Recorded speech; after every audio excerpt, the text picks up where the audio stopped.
We are going to have a look at the wireless mobile telecommunication technology journey. From mobile radio telephone known as 0G in 1940s to the last generation, which is 4G. Moving from wired telephone to wireless communication was a big revolution. This revolution was first called mobile radio telephone. But when next wireless generations got created, it was called pre-cellular, or 0G. Pioneers for this big step were Motorola and Bell Systems, giving birth to 0G in 1940s.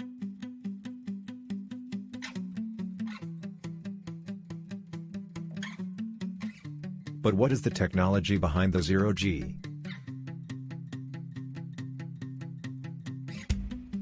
It first used push-to-talk. But what is push-to-talk?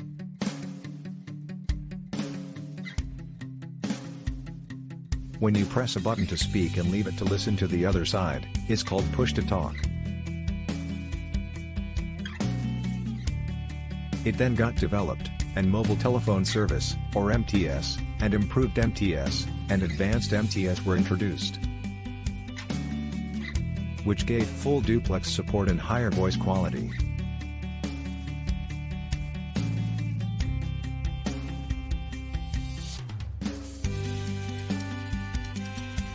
That's all technical details about 0G. The telephones were too big to carry normally by people. They were mounted on cars, putting the antennas, senders and transceivers at the back, and a phone on the front side.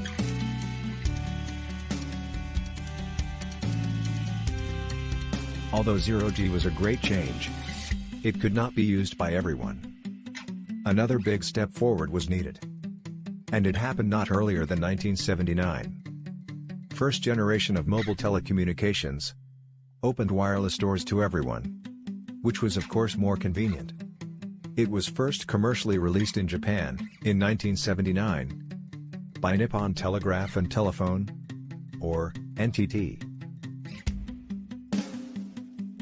And in 5 years, Japan was the first nation fully wireless connected. 1G was available in Norway, Denmark, Sweden and Finland. It introduced first international roaming. It let different countries connect wirelessly in 1981. In 1983, Motorola Dynatac mobile phone were first used in Chicago. And then all the world began experiencing it. About technology details: signals can be modulated digitally, or via analog technology. 1G used analog signals to transfer information. This information was only limited to voice calls, with a maximum speed of 2.4 kilobits per second for data transmission, which sounds funny nowadays. The very low frequency of 150 MHz was used, which led to a high coverage. Besides high latency and battery consumption, the voice quality was not also very acceptable. That's why you could hear people shouting on the phones. 1G telephones could be used by normal people. And at that time they didn't look too big, but comparing to today's technology, they looked like a joke. Having tasted the word of mobile technology, people felt the need for more. Over 10 years, technology also got advanced. And the outcome was 2G technology. The second generation of mobile technology was a big achievement, opening the doors to current advancements. 2G includes various standards, starting with GSM, or Global Systems for Mobile Communication. It was first released in Finland, in 1991, by Radiolinja. The biggest change was using digital modulation instead of analog technology.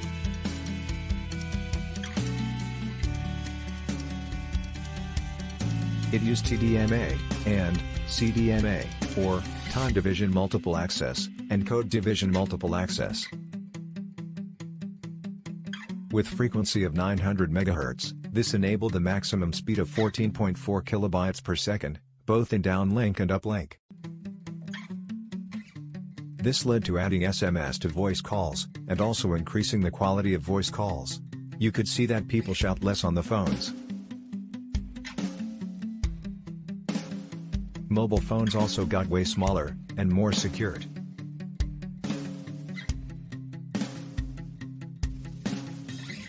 This is the architecture of GSM networks, which is the base architecture of future mobile technologies. In the next generation, some elements were added or removed, and functionalities were modified. But the whole architecture is similar. According to this architecture, if a cell phone in, for example, one city, wants to call another cell phone in another city, it first had to send information to the supporting BTS. A collection of BTSs were controlled by one BSC, which is a higher tier in GSM network. All BSCs were controlled by the Mobile Switching Center, or MSC, which was responsible for managing the whole network, and routing calls and messages between subnetworks. It used its own databases and intercommunication, in order to receive those information. After the BTS forwarded the packet to BSC, and then the BSC to the MSC. The MSC was responsible to find the BSC supporting the destination mobile phone. It forwarded the packet to that BSC, and then to the BTS connected to that phone. And then finally the destination phone receives the first part of data from the BTS. From now on, the connection is established between two phones, and the following parts of the data follow this path, and that's called circuit switching.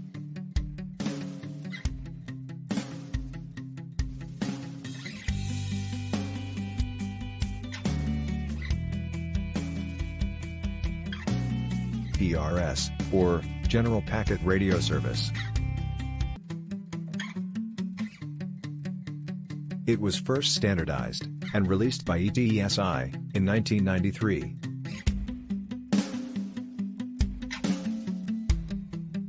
The big difference here was the use of packet switching, where all information to be sent to the destination was divided into packets, and all packets could be sent in parallel. This standard reached the maximum speed of 53 kilobits per second in downlink, and 26 kilobits per second for uplink. GPRS introduced MMS, or Multimedia Message Service, which gave the user the capability to send media, like pictures.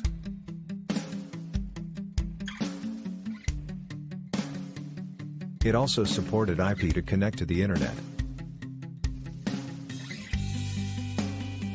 In the architecture of GPRS network, mobile devices had to be equipped with GPRS modems, and the GPRS network also had a GPRS gateway towards the World Wide Web. The last 2G standard was EDGE. EDGE stands for Enhanced Data Rates for GSM Evolution.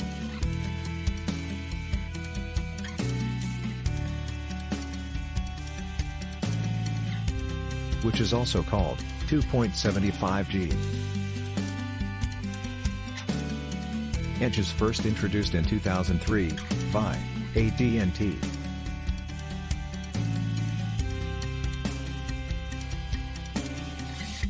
Maximum speed was 236 kilobits per second for downlink, and 59 kilobits per second for uplink. It used 8PSK encoding, and the symbol for that was E. 2G technology introduced digital modulation and packet switching, which opened the doors towards high-speed connections. In less than 10 years, 3G was introduced in 1998.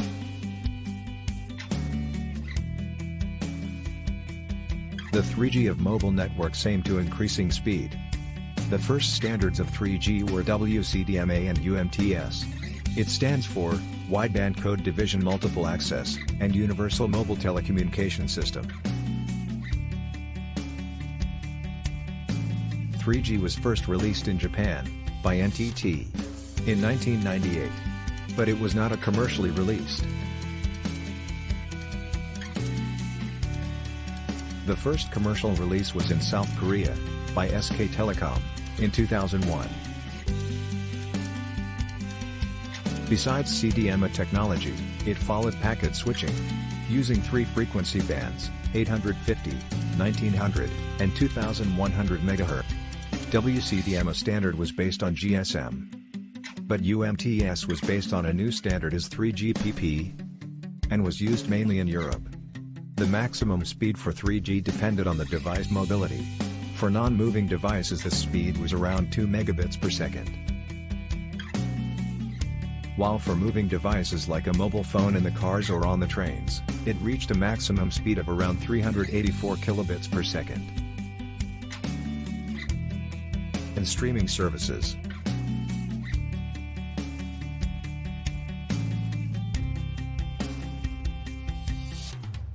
A great change with 3G was that people did not pay for time to use the services.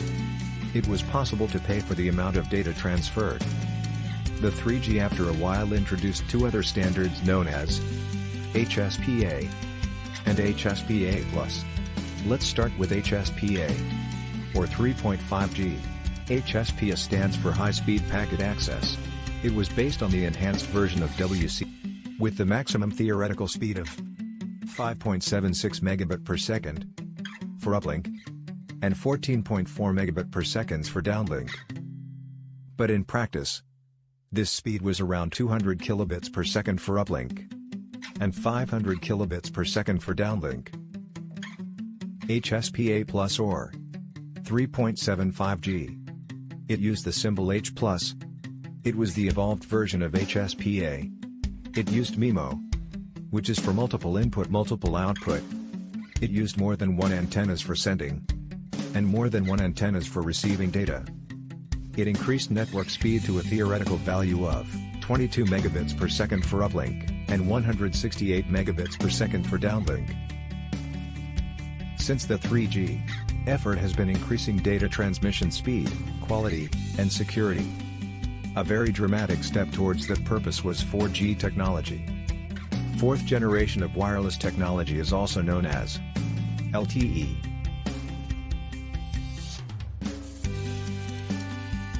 The standardization of LTE started in 2004 by ITU. In 2009, first commercial release of LTE was in Oslo, Norway, and Stockholm, Sweden. And in 2005, LTE specification was released, and the deployment process started. But 4G was not only LTE. It also included another standard named WiMAX, which was standardized by IEEE. And the standard was called IEEE 802.1. It was released in June 2006, in South Korea. 4G technology, as mentioned before, has two main standards, LTE and WiMAX. LTE stands for Long-Term Evolution, while WiMAX stands for Worldwide Interoperability, for microwave access. Here we focus on LTE, which is the most useful. LTE is fully packet switched, based on IP or Internet Protocol. It uses orthogonal frequency division multiple access, or OFDMA, and MIMO, or multiple input multiple output. LTE download speed goes up to 100 megabits per second, and for uplink it goes up to half of the download speed. Download speed for LTE Advanced reaches the maximum download speed of 1 gigabits per second, while reaching 500 megabits per second for uplink. For WiMAX, the maximum download speed is 128 megabits per second, while the uplink speed is 56 megabits per second. LTE frequencies from 7, 8, 900, to 17, 18, and 1900, or even to 2100 and 2600 MHz. This frequency range, and IP packet switching, have made data transmission possible with low latency. Having high speed and low latency, LTE supports a big variety of use cases, such as IP telephone or voice over IP, and 3D television support. Also video conferencing with multiple active participants, easy and fast mobile web access, online gaming, HD mobile TV, and even cloud computing.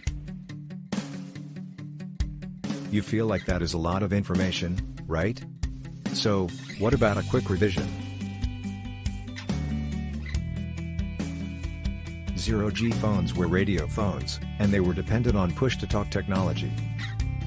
While 1G phones were dependent on analog telecommunication standards, with big size, and poor battery life, and bad security, and voice quality.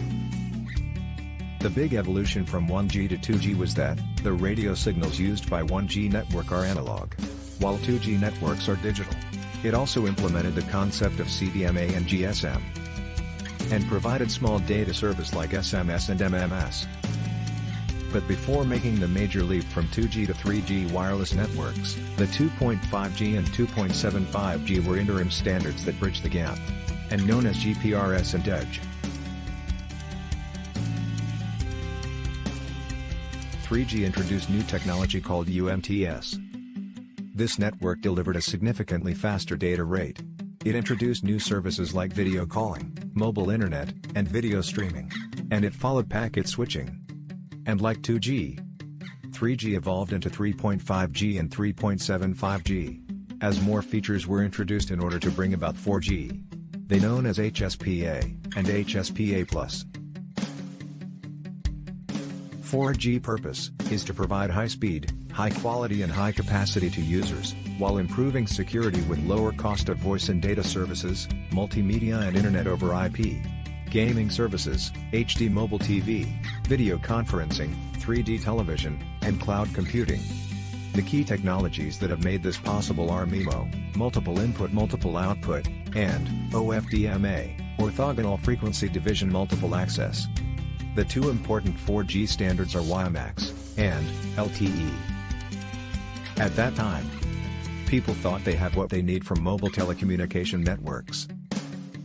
But soon with new technology ideas, such as IoT, or Internet of Things, smart cities, and driverless cars, and even remote surgery and operations, the need for a more advanced wireless technology showed up.